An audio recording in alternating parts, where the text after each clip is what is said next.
Welcome to my channel. इस video में हम बात करेंगे एक्टिव और पैसिव वॉइस रूल्स के बारे में, जो कि फ्यूचर परफेक्ट टेंस में कैसे फिट होते हैं। तो इससे पहले हमने डिफरेंट टेंसेस देखे, जैसे कि हमने प्रेजेंट टेंस के बारे में बात की, present simple, present continuous, past perfect, past continuous. तो ये सारी सीरीज जो है वो चलती आ रही है और इनकी प्लेलिस्ट भी आपको मिल जाएगी। तो इस वीडियो में हम बात करने जा रहे हैं फ्यूचर परफेक्ट टेंस के बारे में, कि फ्यूचर परफेक्ट टेंस में एक्टिव और पैसिव वॉइस रूल्स कैसे यूज होते हैं। तो सबसे पहले है जी एक्टिव वॉइस। एक्टिव वॉइस में है subject plus will plus have plus third form of verb plus object. आपको पता है कि हमेशा जब भी परफेक्ट की बात आती है तो उसमें हैज, हैव या हैड का यूज होता है। फ्यूचर में आप विल यूज करते हैं, अगर परफेक्ट की बात हो रही है तो विल हैव यूज करेंगे।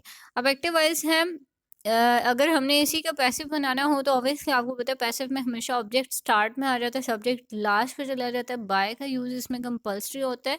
तो चूंकि हम बात करें perfect tense, future perfect tense की, तो इसमें क्या यूज होगा, विल हैव। और इसके अलावा बीन यूज होगा। आपको पता है परफेक्ट अगर वो पास्ट में है, प्रेजेंट में है या फ्यूचर में है तो उसमें बीन जरूर यूज करेंगे जब हम उसको पैसिव वॉइस बनाते हैं। तो क्या यूज होगा, object plus will plus have plus been plus third form of verb plus by and plus subject. तो आपने ये बात जहन में रखनी है कि जब भी आप पैसिव वॉइस बनाएंगे थर्ड फॉर्म ऑफ वर्ब जो है वो लाजमी यूज होगा।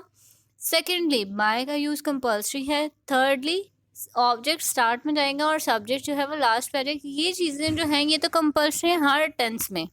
लेकिन जब बात करेंगे आप परफेक्ट की या फिर कॉन्टिन्यूअस की या फिर सिंपल टेंस की, तो उसमें थोड़ी बहुत अमेंडमेंट्स हो सकती हैं, लेकिन ऐसे नहीं होंगे, ठीक है।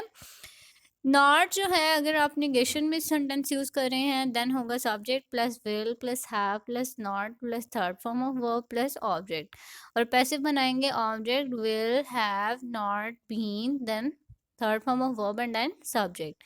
इसी तरह अगर आपने क्वेश्चन रेज करना है तो आपका जो ऑक्सिलरी वर्ब्स जो है वो स्टार्ट में आ जाएंगे और क्वेश्चन जो है वो इस तरह से क्रिएट हो जाएगा। एग्जाम्पल हम देखते हैं फ्यूचर परफेक्ट टेंस की एक्टिव और पैसिव वॉइस में। सबसे पहले हमारे पास they will have brought the toy, ठीक है। थर्ड फॉर्म ऑफ वर्ब क्यों यूज़ की, क्योंकि हैव था इसमें। हैव के साथ आप हमेशा third form of verb use करते हैं। अदरवाइज जो फ्यूचर टेंस होते हैं उसमें आप थर्ड फॉर्म ऑफ वर्ब नहीं यूज़ करते, आप first form of verb use करते हैं। लेकिन अगर सेंटेंस परफेक्ट में होगा, वो पास्ट में है, सिंपल में है, प्रेजेंट में है, जैसे भी है, उसमें आपने हैव ज़रूर यूज़ करना है। नेक्स्ट है जी हमारे पास, अगर आप इसी को पैसिव वॉइस बनाते हैं, the toy will have been brought by them, ठीक है। दे देम में कन्वर्ट हो गया और हैव बीन हमने क्यों लगा दिया, क्योंकि ये सेंटेंस जो था फ्यूचर परफेक्ट में था और एक्टिव और पैसिव वॉइस का रूल यूज कर रहे हैं यहाँ पे। इसके अलावा जी एग्जाम्पल हमारे पास, Nimesh will not have change the table cover, the table cover will not have been changed by Nimesh. Will she have written the notes, will the notes have been written by her, they will have won the match will have been won by them, Vijay will have washed a shirt will have been washed by Vijay। तो ये थे जी different examples, different इसके rules future perfect tense के। इसके अलावा इनकी आपको पूरी प्लेलिस्ट मिल जाएगी।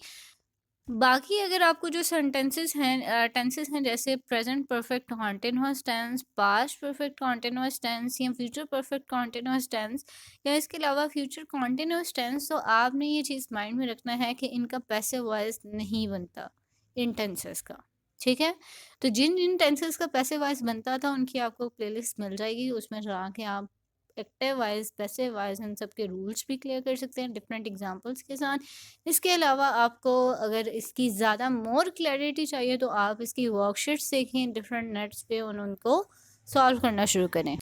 अगर इससे रिगार्डिंग आपका कोई भी क्वेश्चन है, कुछ भी पूछना चाहते हैं, मुझे कमेंट सेक्शन में बताएं। अपना और अपने प्यारों का बहुत सा ख्याल रखिएगा। मिलते हैं नेक्स्ट वीडियो में।